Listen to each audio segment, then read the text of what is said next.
नमस्कार दोस्तों, जय जोहार। मैं कौशल तिवारी और बिहनिया संजय में आपका स्वागत है। झूठ और अपराधियों को संरक्षण देने, भ्रष्टाचारियों को पनाह देने, बड़े बड़े पद से नवाजने, मित्र प्रेम में इस देश की संस्थानों को बर्बाद करने के आरोपों से घिरी मोदी सरकार की छवि इस कदर खराब हो गई है कि अब उनकी गारंटी पर भी कोई भरोसा नहीं कर रहा है।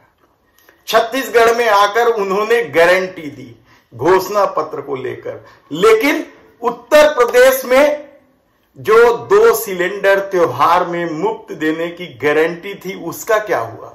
पिछले साल दीपावली के समय दी गई थी गारंटी, आज तक पूरा नहीं हुआ है, फिर त्योहार आ गया है। लेकिन मोदी है तो मुमकिन है, उनकी गारंटी है, आप मानो। दूसरी तरफ विपक्षियों को बदनाम करने का खेल भी खूब चल रहा है, लेकिन कल महादेव ऐप का मामला उठाकर मोदी सरकार ने न केवल अपनी थू-थू कर ली बल्कि गृह मंत्री अमित शाह को भी फंसा दिया, कहा जाए तो गलत नहीं होगा।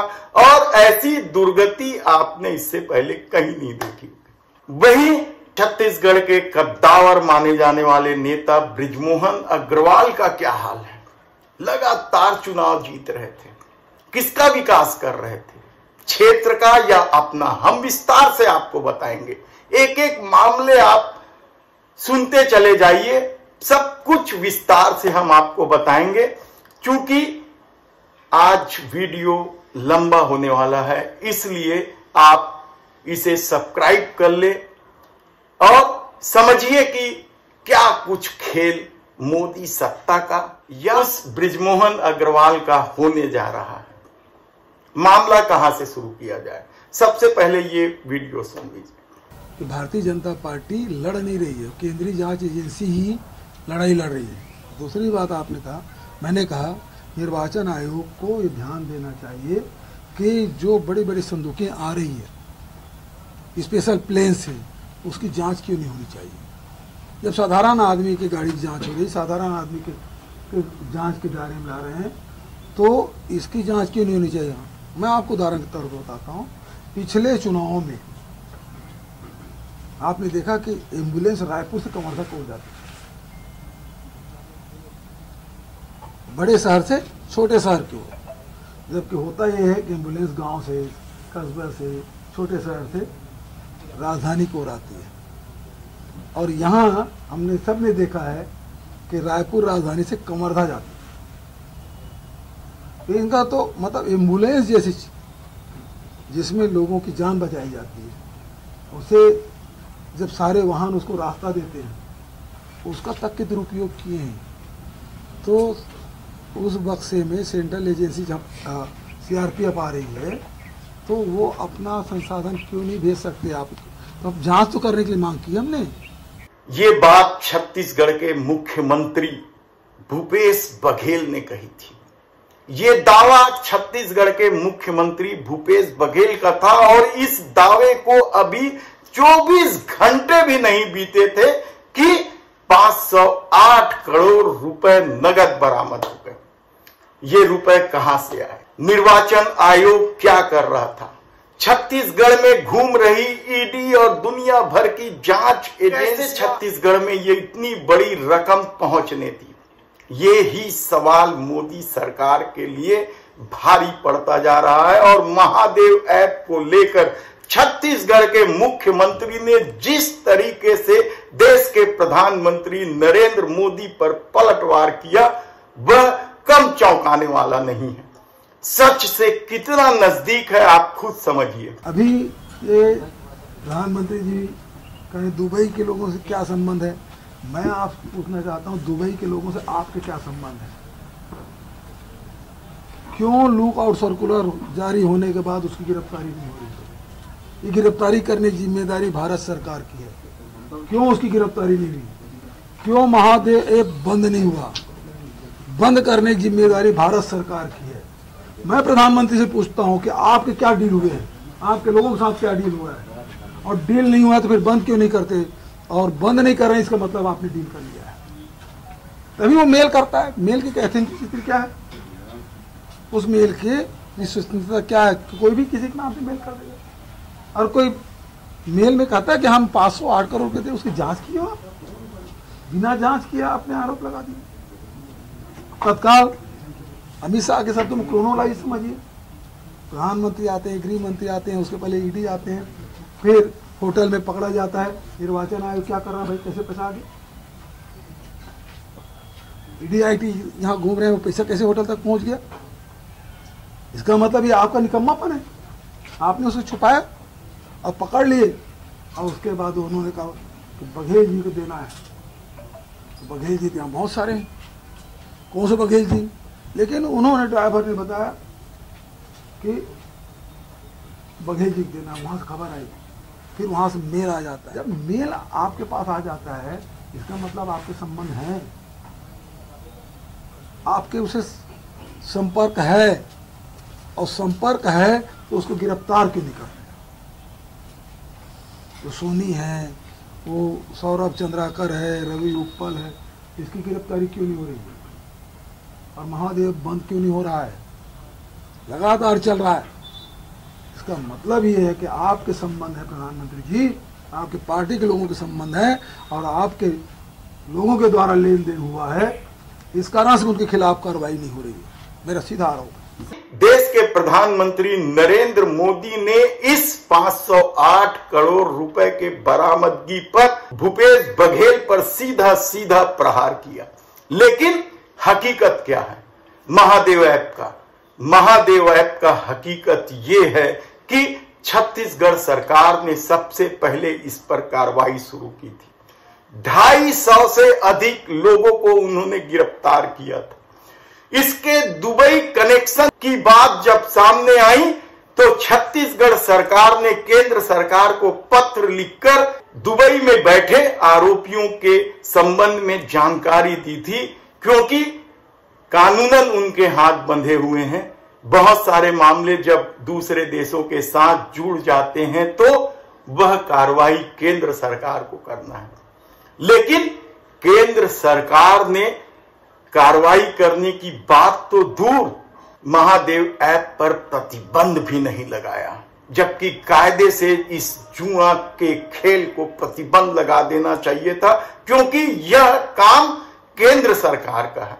लेकिन उन्होंने नहीं किया। शायद वह इंतजार कर रही हो, वो पैसा आए फिर उसे पकड़ें, फिर भूपेश बघेल को चुनाव के समय बदनाम करे, हो सकता है, क्योंकि इस दौर में विरोधियों को बदनाम करने का खेल इसी तरीके से चल रहा है।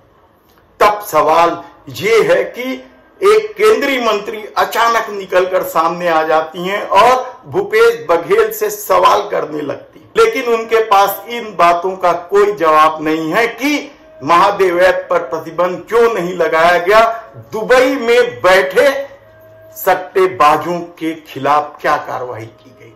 और सबसे हैरानी की बात तो यह है कि जिस असीम दास ने पैसा पकड़ाते ही सीधे सीधे भूपेश बघेल का नाम ले दिया, यह ईडी का दावा है, वह असीम दास का भाजपाई कनेक्शन भी सामने आ गया है।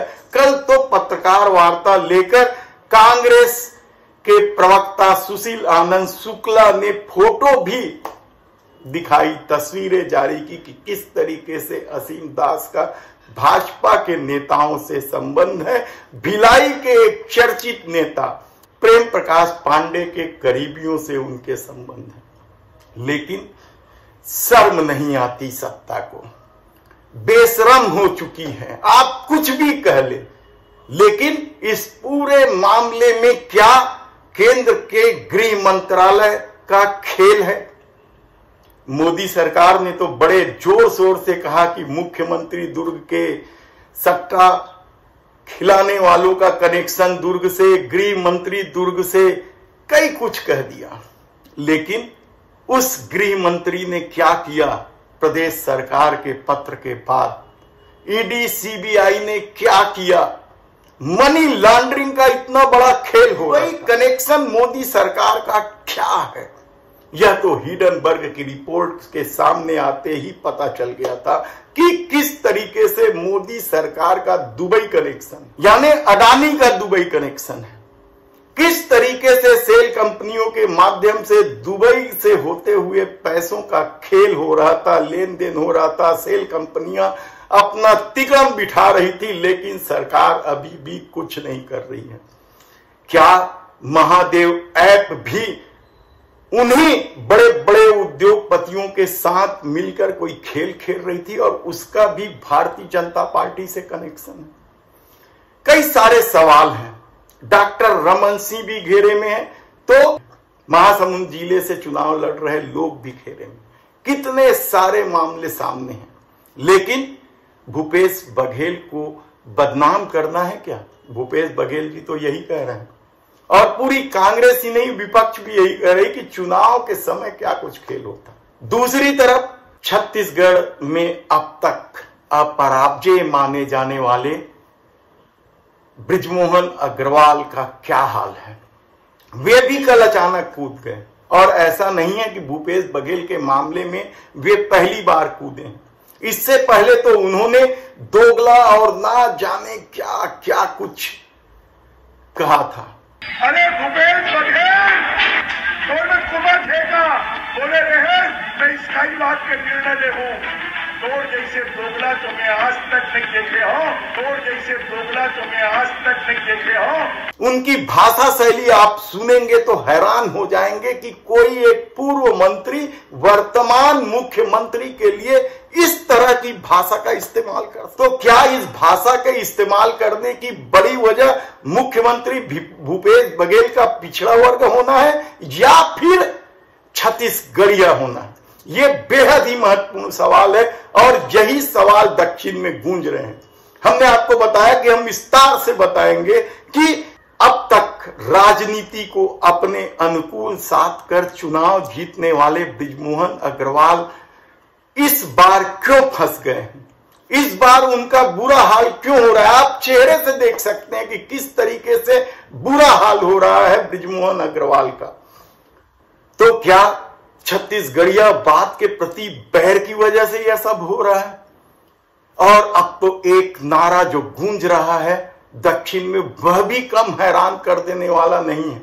हालांकि यह नारा सिर्फ दक्षिण में गूंज रहा है या इस प्रदेश की धरती में गूंज रहा है कहना कठिन है, क्योंकि प्रभु राम छत्तीसगढ़ के भांजा हैं और छत्तीसगढ़ में भांजे का पैर इसीलिए छुआ जाता है। और अब जो नारा गूंज रहा है वो यही गूंज रहा है कि प्रभु राम ने लंका में जाकर रावण को मारा था और लंका दक्षिण में है।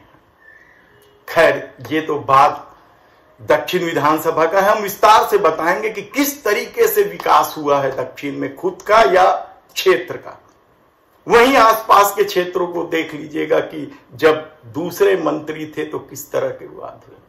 कौन 5 चेहरे जो 15 साल तक सत्ता में अपनी करतूत को अंजाम देते रहे, उसकी वजह से भाजपा को 15 सीट। ऐसे कितने ही सवाल आपके मन में होंगे। हम विस्तार से फिर कभी इसको बताएंगे, क्योंकि रायपुर में मतदान 17 नवंबर को है और एक एक विधानसभा का जब हम जिक्र करेंगे, चर्चा करेंगे, उस पर विस्तार से बात करेंगे, तब दक्षिण विधानसभा में अजय माने जाने वाले बृजमोहन अग्रवाल की वर्तमान स्थिति पर भी हम बात करेंगे, उनके खेल पर भी बात करेंगे। हालांकि एक एक मामले उठने लगे हैं। छत्तीसगढ़ के मुख्यमंत्री ने तो झलकी कांड को लेकर यहां तक कह दिया था कि योगी आदित्यनाथ को बुलडोजर वहां चलाना चाहिए। लेकिन हमने बताया कि भांजा राम का यहां बेहद ही सम्मान होता है और एक भांजा राजनांदगांव का डॉक्टर रमन सिंह के खिलाफ चुनाव में उतरे हैं। तो क्या कुछ वहां की स्थिति है यह भी हम बताएंगे, क्योंकि वहां मतदान 7 नवंबर को है और हम शीघ्र ही विस्तार से, हमारी टीम पूरा वहां काम कर रही है, वे हमें रिपोर्ट एक एक करके देने लगे हैं और किस तरीके से डॉक्टर रमन सिंह फंस गए हैं या आराम से जीत जाएंगे, इसका हम विस्तार से आपको बताते रहेंगे। धन्यवाद।